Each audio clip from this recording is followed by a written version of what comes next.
All right, everyone. I want to talk to you about an element that relates to what I would call PSYCOM, or the psychology of combat, psychology of violence, conflict.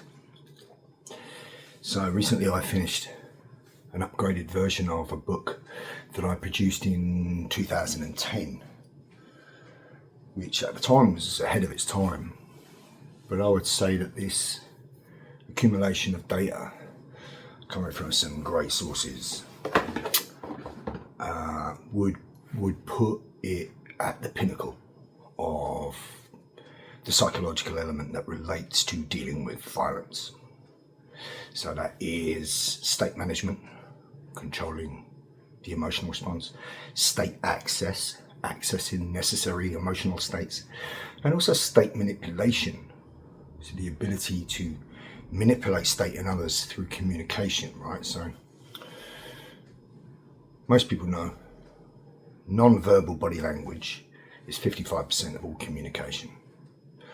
35% of communication comes from voice, volume, pitch, tonality, speed of tone, and only 7% from the words you say.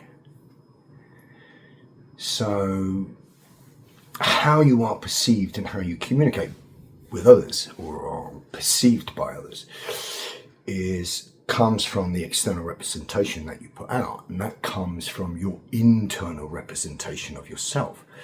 So as within, so without. So if you believe yourself to be meek, mild, victim type of profile internally, then externally that's what you will exude, and that will be attractive to a certain element, right? Conversely, if you are confident in your ability and you got the monkey off your back a long time ago about needing to puff yourself up, and you don't act out of that knee-jerk egoic part of you that has to show what it's made of, you'd rather not, then that person is going to communicate with himself internally very differently and therefore outwardly express a different perception. Then the other end of the scale is somebody who's just mean, nasty and aggressive that likes to hurt people, doesn't really give a fuck about what you could do, too used to being successful as a predator, and will just exude bad, right? But you also get that ilk that are severely lacking in confidence and confirmation that they could indeed deal with physical violence, and they hide behind a persona of other things, right? So they might practice a bunch of things, accumulate a load of certificates, they might work their ass off in the gym and then take pharmaceutical assistance, they might do any number of things to create a persona that is outwardly perceived as don't fuck, right? And there's nothing wrong with that as long as you expect someone to call you bluff one day, right? So if someone does call you bluff one day, what have you got to back that up? In my experience, most of it is bluster, and the person usually ain't as good as they think they are, right? Also, in my experience, those that are the most capable people I've ever met are the most benevolent. They don't need to act a certain way, make a certain noise, because they fucking know, right? So I'm going to give you an example of state manipulation, how you can manipulate somebody from a hard combative state that is looking for a problem for whatever reason. Now, whether he's doing that because he's just a nasty piece of work, or whether he's doing that as an act to reassure himself out of his own insecurity, neither of those is your problem. Don't define it with logic. If the subject in any way, shape or form appears threatening, get gone. If you can't get gone, at least attempt to de-escalate, right? And this is where state manipulation can come in. State manipulation can be done in a very assertive way, and it can be done in a very friendly way where you seek to get rapport with the person, which is possible. Good guy, just having a bad day, feeling a bit insecure about himself, you can usually de-escalate this kind of individual. But someone who's got an agenda, then you'll have less success with that, right? But you're always going to get those type of fucking idiots that mistake kindness for weakness. In which case, there's only one fucking language left, right? But in terms of state manipulation, let's say that you done a bit of combative training, that you train in the gym, that you've looked after your body. Now, tattoos and identification tags are an example, right? People always jump on the tattoos thing, right? Makes me laugh because people still discriminate for tattoos, yet they don't discriminate if you can't work out what fucking sex you are. It doesn't make any sense to me, right? Now, all of my tattoos to me have meaning. It's been a work in progress for many, many years, and my son, my oldest son, is a professional tattooist, right? Who gives me mates rates, so why wouldn't you take advantage of that? So the tattoos are not about anything to put together as to develop part of my persona, neither is getting in shape in the gym. I just want to look after myself and I like body art. That's it. I don't need anyone else's clarification or justification to tell me my worth. I don't give a fuck what anyone else thinks, right? And conversely, I don't seek to belittle or have an opinion on those that do what's nothing to do with me. But quite often, whether you want to or not, right? So the best persona to develop is the grey man. You don't want to be noticed, right? Just you're not selected as a target because something says bypass you, but at the same time, nobody sees you. That's useful, right? That kind of persona is useful. But for some, that kind of persona is difficult, right? If you've got a presence. So naturally, through life experience, I've cultivated a presence. I'm confident in my own skin. I don't walk around puffing myself up. I don't walk around trying to intimidate anyone. Sometimes I have quite a serious expression on my face, according to my children. My daughter says, "Oh, Dad, are you all right?" "Yes, darling, I'm fine." "Oh, you look really pissed off." "No, this is just my face." So I might be, just not necessarily angry at all at anything. Absolutely not. But my persona might say something else to someone else, particularly those that are easily offended. But what I'm talking about here, as well as the representation of what you are to the outside world, is some of the responses that you will get from some individuals, right? So I'm going to give you two examples, right? The first is what I would call geezer recognition, right? So geezer, to me, is old school male, a man being a man, right? He doesn't drink soy latte, he hasn't got a man bun. Nothing against people that got man buns, even the Vikings had man buns, but his persona is, he's happy being a man. He don't give a fuck about appearing toxic masculinity. He's certainly not passive. Now, where would you call him in the social status? He's certainly not a beta. So is he an alpha? Well, maybe, but in my experience of alpha males, some of them have still got a lot of attitude and have got to express and let everybody know that they're alpha, right? So the more modern Sigma male status is much more lone wolf and quiet, doesn't need anyone else's recognition, but has alpha traits. But I digress. So geezer recognition to me, right, would be another person who's also not worried about the identity of toxic masculinity and is a geezer, right? He's a hunter-gatherer for his family, he works hard, he might have had a few fights in the pub, might do a bit of boxing, whatever. Might work himself out in the gym, has tattoos, whatever else. He's a geezer. Now, I'm 57 years old, right? So when I see somebody my own age that's looked after himself, as I have, well, they see me, you get this, "All right, mate," this nod. That's geezer recognition. I even get it off younger blokes that are, "All right, mate," like that, because they see I work in the gym. And it's a respect thing, "Oh, you're working out, you're looking good," whatever. So geezer recognition is playful and benevolent. Another is predatory recognition, right? So I've been all over the world, very fortunate with UC, very grateful. And I've been to many countries, including third world countries, many big cities. And I've seen many things, met many people. And wherever I go in the world, I work to a game plan of when I'm out and about, particularly in an unfamiliar place, I am switched on, I am alert, I am aware, I am observant, which means I'm likely to orientate any potential problem before it becomes a problem, in the main, right? So if I see somebody who is exhibiting potentially predatory behaviour, so a guy's hanging around on a street corner, he's got no cover for status, he's got no real reason to be there, but he's there, he's up to doing whatever he's doing. If that is in any way nefarious or predatory, then he is vigilant of anyone that walks past him, right? So let's say I see that individual, well, I do the normal thing that I do. I'd look up and down, I'd quadrant into 4, I see his facial expression, I'd look at where his hands are, I get a current visual depiction of his demeanour, his physiology and body language, and I'd keep walking, right? I'd keep him in my peripheral vision. What I won't do is deliberately stare at anyone, but what I also won't do if somebody makes eye contact with me is break eye contact immediately, right? Because the persona that you want is comfortable in your own skin. You're alert, you're aware. You live your life above eye line, which means you straighten your sternum, you walk with a brisk pace, a confident gait. You're looking around frequently, and whenever you make eye contact, you'll nod and you smile.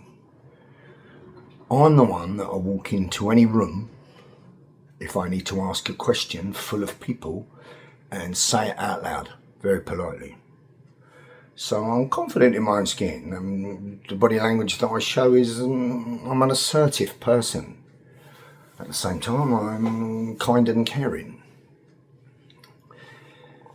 But there's also a presence about me, whether I want to hide it or not, that says I'm capable, and it's probably etched into the lines in my face. And part of the reason for me grey hair, right? So, but nonetheless, if somebody who is predatory in nature, seeking a target that's lesser, sees you with the persona that I'm talking about, so not the persona of a criminal, not someone that walks about like a pit bull licking piss off a stinging nettle, pretending he's got 2 rolls of carpet under his arms. That's the insecure prick. I'm not talking about him. I'm talking about the one that seeks to blend in, but's just got a presence, right? That would be the tier 1 civilian protector type of archetype, if you like. Someone who's trained all his life and sought to perfect his craft. That seasoned street urchin, street criminal, call him what you want, who is predatory in profile and nature, will immediately recognise another predator. I'm not talking about another predator street criminal, so I'm not talking about postcode division gangs rivalry here. I'm just talking about everyday people in everyday places. And you walk past 1 or 2 people that are maybe a little bit insecure in their persona, want to be the badasses around, and in their little pond are big fish. And somebody walks into their environment, well, they want to make sure that they keep walking. And they might make eye contact and look you up and down. Now, what happens next depends how you respond to that, right? So I've had hard stares from people like that. And I'll just nod and smile, make eye contact, linger it, and then I'll just keep walking. Or I've had, conversely, they will just then look away, say nothing needs to be said, don't have to say it to say it. Or I've had where they look at me immediately and they go, all right, mate, like that, they go, and they give you a nod. That's predatory recognition. In which case you nod back, you smile, and you keep walking, right? So in other words, one predatory animal recognises another, and that's necessary within nature. You know, because otherwise, you know, there wouldn't be any predators left if every predator sought to have conflict. And if you look in the animal kingdom, you know, the only time you'll see problems is if that threatens mating rights or territory. You know, predatory animals don't seek out predatory animals just to have the fight. There would be even less of them on the planet than there is. So innately, we have the similar instinct, right? So I just want to give you a few ideas of how you could deal with it. So I'll give you a few examples, right? And actually I've had 3 examples I can give you in the last 2 weeks. So one of them was today. I've gone into a cafe. There's a guy sat, he's probably about late 30s, right? He's got some tattoos, he's got facial tattoos, neck tattoos like me. He looks like he trains in the gym, he's in shape. As soon as he walked in, he smiled and nodded. Doesn't know me. And I smiled and nodded back. Geezer recognition, right? Conversely, going on a flight last weekend to Germany for a seminar. I get on a plane. I've got Jamie behind me. So Jamie Miller, right, is nearly 6'4", like a shithouse wall, 2 sleeve tattoos. He's a big lump, right? But instead of looking at him, this matey decided to look up at me and give me a hard stare, right? He's looked at me, giving me a hard stare from where he was sat on, walking down the aisle to get to my aisle. And we made eye contact. And there's people in front taking ages, so the eye contact lingered, right? So I decided on having a little play with state manipulation, which is the purpose of this video, which is what I'm going to talk about. And I went up to, and I looked at him and I went, "You all right, mate?" And he went, like that. And I went, "You can smile. It's okay. Do you know what? It's nice to be nice." And I just stared at him and smiled. And he went, "Huh, huh. Yeah, it's nice to be nice." And he smiled and then he just looked out the window. So it manipulated the state because I speak with a bit of a gruff voice anyway, right? But I was polite, but I was confident, and my persona was smiling, and I was showing him that I recognised his behaviour and I find it funny. Well, funny isn't intimidated, is it? And if you're not intimidated, then the person starts to question themselves. You know, I could see what was going through his head. I'm saying, "Here, this is my scariest face. Why is it not working?" But one example might be you inject humour. So I'll give you another example. All right. You usually get it with guys that train in the gym and are a little bit insecure. So I've trained for many years. I was competitive in Olympic lifting and all-round strength and amateur strongman stuff, grip championship stuff like that, but only at a low level, right? And I've always trained. And the last 15 years, I trained, well, 20 years really, I trained specifically, task specifically for combat. Right, and I would have been 93 kilos. I was caught up in the, mustn't lose any weight. But at my height, 5'8.5", 9, I was never supposed to be 93 kilos. So I went on a carnivore diet a year ago, which I'm still on. And I only did it for anti-arthritic reasons, right? So I was looking for an anti-arthritis diet. And they're all keto based, they're all carnivore based, whereby you cut out all sugar, all. So no bread, no starchy carbs, no sugary carbs, obviously, but not even any root vegetables or fibrous carbs, because the final molecule they break down to is sugar. And that inflamed my injuries. Anyway, within 3 weeks, I went from a pain on a regular level of 7 or 8 to 2. And it's consistently 2, sometimes 3 if I overdo it, because I've got injuries over the years. And so that's what I did, right? With that, I lost body fat, I lost weight. And in fact, I lost 10 kilos, and I am 83 kilos. And I walked past the gym one day, and all of a sudden I just see this silhouette of this figure, and I looked, and I thought, "What the fuck is that?" It was me. And I was ripped. Right, there's all the muscle which is now matured over years, been hiding under 14% body fat. Right, now I'm single digit body fat, 9% body fat. But the fact that I looked, lighter and smaller, I looked fitter and I felt fitter. But don't mistake, that's not the reason I started the diet. It's nothing to do with aesthetics, it's just a pleasing side effect. So I'd throw out most of my wardrobe and get a smaller size, right? And then if you wear clothes well, your shape shows, right? So I'm in a bar and there's this big guy in front, clearly on the gear. You can see he's got the acne on the back, balding patch, probably about 25. Would have done it too early. I would have suggested to him if he'd have seen what his body can do first before he'd gone pharmaceutical. Because before I started teaching UC 1999, and through a period of that, I started as a strength conditioning coach in the gym. So I have an understanding of these things, right?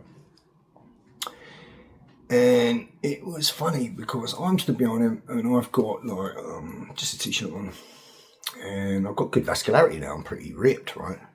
I'm not big by any means of the imagination, still kept strong. And he looks at me, and as soon as he saw me, he went and puffed himself up. It was embarrassing. And I looked at him, and he's looked at me. He's looking me up and down like that. And I'm thinking, right, you don't like the fact that I'm stood here next to you because for some reason you find me threatening to whatever you think you are. I'm going to have some fun with this, right? So I goes to him, fuck me, mate, what did they do? Did they put you in a grow bag? Look at the size of you. And I felt his arm like that. I've been training for years. What am I doing wrong? He looked at me and he beamed into a smile and then deflated. Right? And we're having a little battle about the gym. And I went, see you later. Fucked off, got my drinks. Come back. You walked past me about an hour later. All right, mate, how you doing? It's an example of state manipulation, right? Ego stroking. Now you can easily perform ego stroking if you're confident in your own skin. First thing you got to do is not give a fuck about what someone else thinks of you.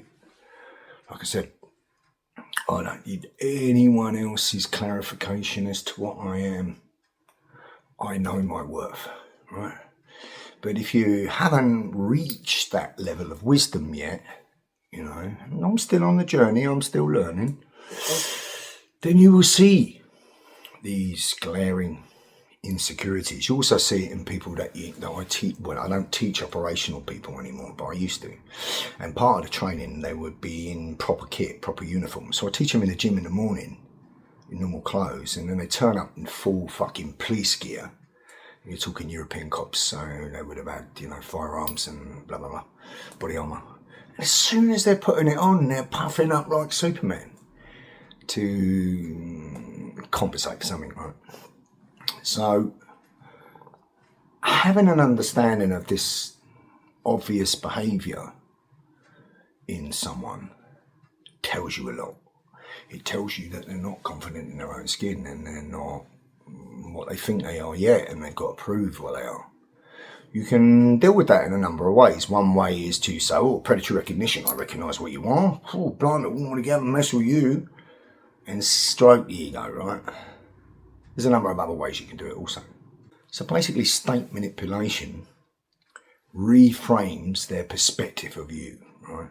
You can use ego stroking. So another example would be, I've seen other people talk about this. Guy walks into a bar, there's two big lads at the bar. Turn around, give him the look up and down. He praises them for how they look. Oh, says, I wish I could look like that. Does it take long? Blah, blah, blah. And they just smugly let him go about his business. Right? Unbeknown to these two individuals, the guy that they were talking to and killed more people on an operational level than they've ever seen in films. So he had fun with it, you know. And when you are confident in your own skin, you can let people off unknowingly to them. That's true self-protection and true, I wouldn't call it self-mastery because, you know, like I say, I'm on the fucking journey, but it's certainly on the right road, right? So what you are doing when you state manipulate is you are reframing a person's perspective of you. You could do it via de-escalation friendly. So ego stroking would be one way. You could de-escalation suggestion of consequence. So somebody's giving you a problem. You go, look, mate, I don't know if you've had a bad day or what, and I am sorry if you've had a bad day, but there's loads of off-duty old Bill in here and they're right cunts. And they'll nick you for nothing, right? So I don't want to get nicked tonight. I'd rather enjoy my night. So can we just call it a day? And then you go about your business, right? So you've momentarily created a pattern interrupt, suggest consequence that neither of you want, and now you can extract yourself. You can also do it by the crazy man approach, where you just act out like you're fucking mad. Put your arms together, rock forward and back, and they said you would come. They said, here you are, yes, they said you would come. And really start slapping your face and all the rest of it. This is great info I learned many years ago from Peyton Quinn, who was a legend in this business, right? So state manipulation, acting like a crazy man, state manipulation, suggesting consequence, state manipulation, de-escalating friendly, which can also include ego stroking. But it's quite easy to play with the idea to reframe somebody's perspective of you. So I know someone that did this, right? So someone gave him a hard stare in a Subway. It's a Subway bread roll shop, right? Restaurant. Stared him up and down. And he's feeling uncomfortable by it. And he looked at him and he went, I know you, don't I? He went, no, don't know me. Like that. Yes, I do, he's going. Winchester, B-Wing. You were in the jail, weren't you? When I was there. No, never been to jail. Oh, you never been to jail. Can't be you then, can it? You went, all right, mate, we'll have a nice day. Like that. So what has he done? He actually threw a few fucks into it, in a profanity sense. He spoke quite rough, gruff and common, street speak. He implemented profanity and he made the suggestion that he'd been in prison. So he completely reframed the person's perspective of him as an easy target, as somebody that had been there, done that, and will give him a problem. Just an example of state manipulation. Right? I think he finished with something like, oh, no drama then, all right, I'll see you again. Not today though, eh? As he walked off. Right? So learning to communicate in this way is very, very useful. Right, you know, you can make the suggestion that you're nice and, you know, I don't want no trouble and you're a fucking bigger predator than me, leave me alone, I recognise you, because that's all they want most of the time. Unless, of course, it's nefarious and they want something from you, in which case they want to rob you, they want to hurt you, take you somewhere or anything else, in which case use deception to reel them in, and as soon as you perceive the threat, go with everything you've got as fast as you fucking can and as mean as you can. It's a different thing. Now you're moving into the physical realm, giving no alternative. But another form of state manipulation there would be, if it's pre-fight dynamic where the person is interviewing you, is the classic Jeff Thompson brain engagement, ask a question and take him off the fucking planet. With surprise, speed and violence of action. But what I'm talking about is elements that you can employ that will allow you to do it non-physically. Right, so you can give off the persona that, you know, you're no harm to anyone, yeah, try and look after myself, you know, but recognise you as a predator. Or you can show a very different persona with your presence that says, fuck off now, well, you still got the legs to carry you, as they might say in Snatch. Both work, right? So you can see it modelled in films, you know, you see it in films all the time. And that's coming from a director that has done research, that's either done it himself or seen others do it or know how it's done, right? So calmly saying something, you know, like, for instance, I bang on the door, you know, look mate, I know you keep pushing buttons, right, and it's nothing personal, this is just how I earn my bank. I'm not interested in what you do, you've got to do as you're told while you're on my watch. But what you do is on you. So there's nothing personal. But if you keep pushing buttons, I'll turn you into a little shit smear on the pavement in front of all your fucking girlfriends. So this would be an example. I'm talking more old school, right? I was on the doors before the door supervisor, SIA badge came in. So I was the last of that era, if you like. Quite late, but still the last of it. But doormen are great communicators. And I wasn't giving him blag. I was telling him, look, this is nothing personal. I've got better things to do than fucking deal with you. But if you fuck about, I'll deal with you. Simple. Right? So your presence, your non-verbal body language profile, you know, sends a message. But in spite of the fact that you could have all that going for you and you seek to de-escalate and be nice, some people are thick. And they mistake kindness for weakness, in which case you've got to educate them. Right? So in my early experience of that, I found some Irish travellers to be a little bit slow on picking up the cues that would mistake kindness for weakness. And then, you know, you got to do what you got to do. But there's also certain nationalities that don't get polite. They don't get nice. Nice is weak. And, let's say it as we see it, right? A lot of people from Algeria, Africa, those places, Northern Africa, Arabic type of people, if you are polite, they take you as weak. And then when you show them the fucking line where you'd say, well, don't mistake kindness for weakness, cunt, all of a sudden you often see a switch in persona. Well, that's a shame, because I was just trying to be polite and get rapport. And you can't talk to or communicate with people in the same way as you used to be able to anymore, right? Most people don't see you as you. You've got to make people humanise you to get rapport. But I digress. I'm talking about the persona. Now, if you don't train in the gym, and you don't need to train in the gym, you don't need a big physique, you don't need tattoos, it's all in your gait. So whatever stamp you are, straighten your spine, fix your gaze, walk at a brisk pace, confident gait, let your arms move by your side, take decent sized steps, and show that you're switched on. This will make you less likely to be selected as a victim of this kind of thing in the first place, right? And the other thing is, how do you deal with a hard stare, right? So I talked about this before in other videos. So if somebody hard stares you and looks you up and down, they are selecting you as a target, and they are interviewing you at the same time. How you respond to that is very important, right? So if you make eye contact and you look down and then you look away, that says weak. Now, that might be enough for the little cast of sugar ego for them to let you go, or it might be the confirmation they needed to progress to the next step, which would be the attack or the threat of the attack. So looking down is usually a no-no, right? Conversely, if somebody gives you a hard stare and you just hard stare back with a solemn, dead look that's unblinking and you allow to linger, well, now you're going to escalate it, right? Now you'll find out if they were just coming to the door to see where you were, or whether they stepped through the door, right? So I'm not telling you to do that either. But the middle ground would be assertive. So I see you, now you see me, and I choose what happens next. So that suggestion for that, right, is eye contact. It's the 4-second rule.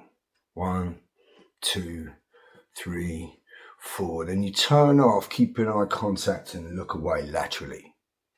Of course, not allowing the person out of your peripheral vision if they're in arm's length.